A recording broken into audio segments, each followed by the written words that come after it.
হে everyone, আছি বন্ধু মনি and your watching youth production YouTube channel এবং জেক্সপো বুকলেট 2025 এর যে কাউন্সিলিং সেই নিয়ে কিন্তু আজকের এই ভিডিওতে কথা বলতে চলেছি। প্রথমেই কিন্তু আমি তোমাদের সাথে কথা বলবো তোমাদের যে ফর্ম ফিল আপ তার যে লাস্ট ডেট এখনো অবধি কিন্তু তার এক্সটেনশনের কোনো কথা কিন্তু আসেনি।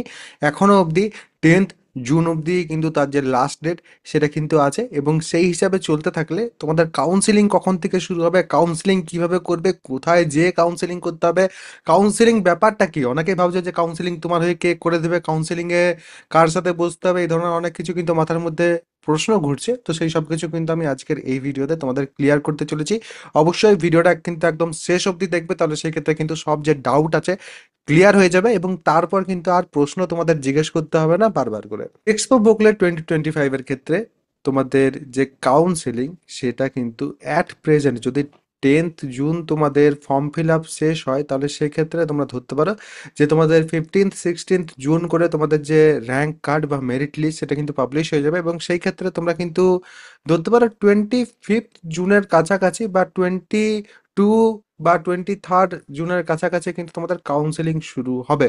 কাউন্সেলিং এর যে প্রসিডিওর কমপ্লিটলি কিন্তু অনলাইন প্রসেসে কাউন্সেলিং হয়। কাউন্সেলিং এর জন্য তোমাদের কিন্তু কোনো প্লেসে কিন্তু যেতে হবে না, কোনো কলেজ কিন্তু যেতে হবে না, কোথাও কিন্তু যেতে হবে না, বাড়িতে বসে নিজের মোবাইল বা ল্যাপটপের মাধ্যমে কিন্তু কাউন্সিলিং এর প্রসিডিওর ঠিকভাবে বুঝে গেলে তোমরা কিন্তু তোমাদের যে কাউন্সিলিং সেটা নিজেরাই করে নিতে পারবে এবং সেটা কিন্তু আমি আমার চ্যানেলে তোমাদের অবশ্যই দেখাবো যে কিভাবে তোমরা কাউন্সিলিং করতে পারবে কিনা সবকিছু। সেটার জন্য কিন্তু তোমরা নিশ্চিন্তে থাকতে পারো। তবে একটা কথা, তার জন্য কিন্তু তোমাদের চ্যানেলটাকে প্রথমেই সাবস্ক্রাইব করে নিতে হবে। এবার আমি কিন্তু তোমাদের কাউন্সিলিং এর যে অনলাইন প্রসিডিওর সেখানে কি কি হয়, কাউন্সিলিং এর first round, second round, third round, এগুলো নিশ্চয়ই তোমরা একটু আধটু শুনে বসে আছো। সেই জিনিসগুলো কিন্তু আমি তোমাদের একটু করে এক্সপ্লেন করব। তো প্রসিডিওরের ক্ষেত্রে অনলাইন যে প্রসিডিওর হয় এক এবং একমাত্র অনলাইন প্রসিডিওরে কিন্তু হয়, এখানে কিন্তু আর কোনো কিছু নেই। তো এই যে প্রসিডিওর তার মধ্যে কিন্তু তোমাদের মেন কাউন্সিলিং হয় ফার্স্ট প্রথমে। মেন কাউন্সিলিং যেটা, মেন কাউন্সিলিং এর কিন্তু ফার্স্ট, সেকেন্ড, থার্ড এইভাবে কিন্তু আলাদা আলাদা রাউন্ডস হয়। ফার্স্ট রাউন্ডে কি হয়, সব সিটগুলোর কিন্তু কাউন্সিলিং হয়। সেকেন্ড রাউন্ডে কি হয়, তারপর বেঁচে যাওয়া কিছু সিটস যেগুলো থাকে সেই সিটগুলোর কাউন্সিলিং হয় এবং থার্ডে তারপর যেগুলো বেঁচে থাকছে সেগুলোর কিন্তু কাউন্সিলিং হয়। আর মেন কাউন্সিলিং বাদ দিলে মেন কাউন্সিলিং এর যে সিটগুলো বেঁচে যাবে সেগুলো কোথায় তোমাদের কাউন্সিলিং হবে, সেই কাউন্সিলিংটা হচ্ছে তোমাদের স্পট রাউন্ড, ঠিক আছে, বা স্পট কাউন্সিলিং। এই স্পট কাউন্সিলিং এর ভরসায় কিন্তু প্রথম থেকে বসে থাকবে না, কারণ তুমি হয়তো কোনো একটা XYZ কলেজের ইলেকট্রিক্যাল চাইছো এবং সেই ইলেকট্রিক্যালটা তোমরা দেখলে আগেই ফিল হয়ে গেছে, তাহলে সেক্ষেত্রে স্পট রাউন্ডে কিন্তু তুমি আর সিট পাবে না। তো অবশ্যই কিন্তু কেউ এই স্পট রাউন্ডের ভরসায় কিন্তু বসে থাকবে না। মেন কাউন্সিলিং যেটা, সেই ক্ষেত্রে তোমাদের কি করতে হবে, তোমাদের কিন্তু ফার্স্ট অফ অল যেটা করতে হবে সেটা হচ্ছে তোমাদের কাট অফ অ্যানালিসিস, ঠিক আছে। কাট অফ অ্যানালিসিস এটা অনেকেই কিন্তু করে না এবং তার জন্য কিন্তু কলেজ পায় না। তারপর বলবে দাদা আমি তো কাউন্সিলিং একদম ঠিকঠাকভাবেই করেছি বাট আমি কলেজ কেন পেলাম না, কারণ তুমি কাট অফ অ্যানালিসিস করনি। তোমার এখন মার্কস আছে 50% মাধ্যমিকে, তোমার র্যাঙ্ক আসছে ধরো 30,000 জেক্সপোর ক্ষেত্রে বা 25,000 কিছু একটা র্যাঙ্ক আসছে ধরো, এবং তুমি চাইছো আমি এপিসি রয় পলিটেকনিকে কম্পিউটার সায়েন্স নিয়ে ভর্তি হবো। এইটা কি প্রপার কাউন্সিলিং হলো? এটা কি প্রপার কাট অফ অ্যানালিসিস হলো? একদমই কিন্তু না। তোমাকে কি করতে হবে, তোমাকে কিন্তু তোমার যে র্যাঙ্ক আছে সেই র্যাঙ্ক অনুযায়ী বিগত বছরের যে যে কাট অফ আমাদের কাছে অ্যাভেলেবেল আছে সেই সব কাট অফস গুলো দেখে পর আমাদের কিন্তু অ্যানালাইজ করতে হবে যে কোন কোন কলেজগুলোতে পেতে পারো তুমি, এবং সেই অনুযায়ী কিন্তু তোমাকে কলেজ সাজাতে হবে এবং সেই যে লিস্টটা সেই লিস্টটা কিন্তু অনেক বড় হয়। সেই লিস্টটা যত র্যাঙ্ক পেছনে যাবে, যত র্যাঙ্ক তোমার ধরো 10,000 গেল তার জন্য এক ধরনের লিস্ট হবে, 5,000 হলো তার জন্য একটা ছোট্ট লিস্ট হবে, 1,000 হলো তার জন্য আরো ছোট্ট লিস্ট হবে, 100 যার র্যাঙ্ক থাকবে তার জন্য একদম ছোট্ট লিস্ট হবে। আর যেখানে তোমরা ধরবে 15,000, 20,000, 25,000, 30,000, তাদের জন্য কিন্তু লিস্টটা অনেক বড় হবে, যাতে তারা সরকারি কলেজ অন্ততপক্ষে পেয়ে যায়। সেরকম ভাবেই কিন্তু কাউন্সিলিংটা শেখানো হয়, সেইভাবেই কিন্তু কাউন্সিলিংয়ে কাট অফ অ্যানালিসিসটা করানো হয়। তো অবশ্যই কিন্তু এই জিনিসগুলো মাথায় রাখবে। এটা বাদ দিয়ে তোমাদের প্রেফারেন্সেস থাকতে পারে। এবারে তুমি কাট অফ অ্যানালিসিস এটসেট্রা সব ধরো করলে, ফার্স্ট রাউন্ড গেল, ফার্স্ট রাউন্ডে ধরো তুমি একটা ABC কোনো একটা কলেজ পেয়ে গেলে, ঠিক আছে, ABC কলেজ পেলে কোনো একটা, এই ABC কলেজের ইলেকট্রিক্যাল পেলে, ঠিক আছে? বাট তুমি দেখছো তার ছাড়াও তুমি আরো কিন্তু ভালো কলেজ দিয়েছো তোমার যে লিস্ট আছে সেটাতে, এবং সেগুলোতে তুমি পেতে চাইছো, এবং সেগুলো কিন্তু এর আগেই আছে লিস্টে।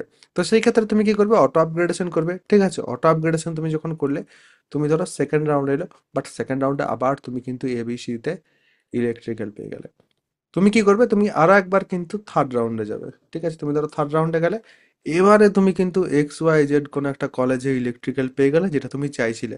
তো এটা হচ্ছে প্রসিডিওর, এইভাবে কিন্তু সবকিছু করতে হয়। যখন তোমাদের কাউন্সিলিং হবে আমি কিন্তু তোমাদের অ্যাসিস্ট করবো, কোনো কিন্তু সমস্যা নেই। আর এই কাট অফ অ্যানালাইসিস এটসেট্রা এগুলো যদি ভালো করে বুঝতে হয়, বা কোন ব্রাঞ্চটা তোমার জন্য ভালো হবে, কি আছে কিনা সবকিছু যদি ভালো করে নিজেকে শিখতে হয়, তাহলে সেই ক্ষেত্রে আমার যে কাউন্সিলিং হেল্পের কোর্স আছে সেটা কিন্তু তোমরা জয়েন করতে পারো, যেটা তোমাদের জন্য কিন্তু খুব অ্যাফোর্ডেবল রেখেছি, এবং যাতে তোমরা প্রত্যেকে শিখতে পারো জিনিসটা সেরকম ভাবেই বানানো, যাতে প্রত্যেকে হেল্প পাও সেরকম ভাবে কিন্তু বানানো। লাস্ট বছর আমি 2024-এর যদি কথা বলি, 2024 সালে প্রায় 923 স্টুডেন্টস কিন্তু সেই কোর্সে ছিল, জয়েন হয়েছিল। এবং সবাই কিন্তু এই যে ট্রিক্সগুলো শিখিয়েছি, বা যে আমি অ্যাকচুয়াল প্রপার তোমাদের কনসেপ্টগুলো বুঝিয়েছি কাউন্সেলিংয়ে, সেগুলো ইউজ করার মাধ্যমে কিন্তু গভর্নমেন্ট কলেজ পেয়েছে, এবং সেই কারণে নিজেদের যারা জুনিয়র আছে তাদের কিন্তু রিকমেন্ড করছে যে এই কোর্সটা তারা কিন্তু নিতে পারে। তোমরা বিভিন্ন জায়গায় হয়তো শুনেওছো এই ব্যাপারটা। তো অবশ্যই তোমরা যদি কেউ চাও জয়েন হতে পারো, আমি কিন্তু তোমাদের একবার প্রসিডিওর দেখিয়ে দেবো। আর টেলিগ্রাম গ্রুপ যেটা আছে সেটা কিন্তু ফ্রি অফ কস্ট তোমাদের কিন্তু অ্যাক্সেস করতে দেওয়া হবে যখন তোমাদের কিন্তু কাউন্সিলিং চলবে। তো জেক্সপো 2025 ইউথ হাব এডুকেশনের যে টেলিগ্রাম গ্রুপ আছে, জয়েন হয়ে থাকতে পারো। যদি তোমরা চাইছো যে তোমাদের সাথে যারা আরো কাউন্সিলিং করবে, তোমাদের এই সহপাঠী সহপাঠিনী যারা আছে তারা, তাহলে সেক্ষেত্রে অবশ্যই কিন্তু এই যে গ্রুপটা আছে সেই গ্রুপটা জয়েন হবে, কারণ এখানে কিন্তু তোমাদের মতোই বাকি যারা স্টুডেন্টস আছে তারা কিন্তু এখানে জয়েন হবে, এবং অবশ্যই কিন্তু নিজেদের মধ্যে তথ্য আদান প্রদান করতে পারো। সেখানে আমিও আছি, এবং তোমাদের কিছু সংখ্যক সিনিয়র্সও কিন্তু সেখানে থাকবে, যারা কিন্তু তোমাদের হেল্প করার চেষ্টা করবে। তো অবশ্যই কিন্তু তোমরা এই যে গ্রুপটা আছে সেই গ্রুপটাও কিন্তু জয়েন হয়ে যেতে পারো। নিচে ডেসক্রিপশন পিন কমেন্ট দু জায়গাতে কিন্তু অ্যাপেরও লিঙ্ক থাকবে, গ্রুপেরও লিঙ্ক থাকবে, এবং অ্যাপের মধ্যেই কিন্তু আমার কোর্স আছে। কোর্স যারা অ্যাক্সেস করতে চাইছো, একবার দেখিয়ে দিচ্ছি কিভাবে কোর্স অ্যাক্সেস করতে পারবে। তুমি যেটা সার্চ করতে হবে সেটা হচ্ছে ইউথ হাব এডুকেশন প্লে স্টোরে যেয়ে পর, বা নিচে যে লিঙ্ক দেওয়া আছে সেই লিঙ্ক থেকে তোমরা কিন্তু এই অ্যাপটা পাবে। এই অ্যাপটা কিন্তু ইনস্টল করে নিতে হবে। যেহেতু আমার কাছে ইনস্টল করা আছে তো আমি আর ইনস্টল করছি না, আমি কিন্তু ওপেন ক্লিক করছি। ওপেন করার পর তোমাদের কিন্তু এখানে সাইন আপ করতে হবে, নিজেদের যে ডিটেলস সেগুলো প্রপারলি কিন্তু এখানে ফিল করে দেবে। ফিল করার পর তোমরা কিন্তু উপরে ব্যানারেই দেখতে পাচ্ছ এখানে ডিপ্লোমা সেকেন্ড সেমিস্টার, এবং তার সাথে সাথে জেক্সপো 2025, এবং এই ব্যানারটা তোমরা এখানে জাস্ট যদি ক্লিক করো তাহলে সেক্ষেত্রে কিন্তু তোমরা আমার কোর্সে চলে যাবে, বা এখানে পেড কোর্সের সেকশনে এলে পরেও জেক্সপো 2025 কাউন্সিলিং যেটা আছে এই কাউন্সিলিং হেল্পের জায়গাটাতে গেলে পরে তারপরে কিন্তু তোমরা এখানে কন্টেন্টে যদি আসো তাহলে সেক্ষেত্রে দেখতে পাবে সব কিছু যা যা আমি একটু আগে বললাম সব কিছু কিন্তু এখানে আছে, এবং ভিডিওস কিন্তু এরপর আসা শুরু হয়ে যাবে। এবং এখানে যেমন তোমাদের দেখতে পাচ্ছ ব্রাঞ্চ সিলেকশনের ক্ষেত্রে তোমরা দেখতে পাবে যে কতগুলো ব্রাঞ্চ আমি এখানে কিন্তু কভার করছি তোমাদের জন্য। যে যে ব্রাঞ্চগুলো আজকের দিনে ইন ডিমান্ড আছে এবং স্টুডেন্টরা যেসব ব্রাঞ্চ নিয়ে জানতে চায় সেই সব ব্রাঞ্চ প্রত্যেকটাই কিন্তু এখানে আমি কভার করব, এবং এগুলো কিন্তু প্রত্যেকটা তোমাদের জন্য খুব বেশি ইউজফুল হবে। এবং তোমরা যদি কেউ নিতে চাইছো তাহলে সেক্ষেত্রে এখানে বাই নাও যেটা আছে সেখানে ক্লিক করে 399 রুপিসের মাধ্যমে কিন্তু তোমরা পেমেন্ট করার মাধ্যমে তোমরা কিন্তু ব্যাচটা জয়েন করতে পারবে, বা এই কোর্সটা যেটা সেটা কিন্তু জয়েন করতে পারবে ইজিলি। এটা কিন্তু প্রাইস হাইক হবে এরপর, তো অবশ্যই যাদের জয়েন করার আছে তারা কিন্তু আগে ভাগেই জয়েন হয়ে যাও। এবং যদি কোনো তোমাদের প্রশ্ন থাকে অবশ্যই কিন্তু সেটা কমেন্ট সেকশনে আমাকে জানাতে পারো।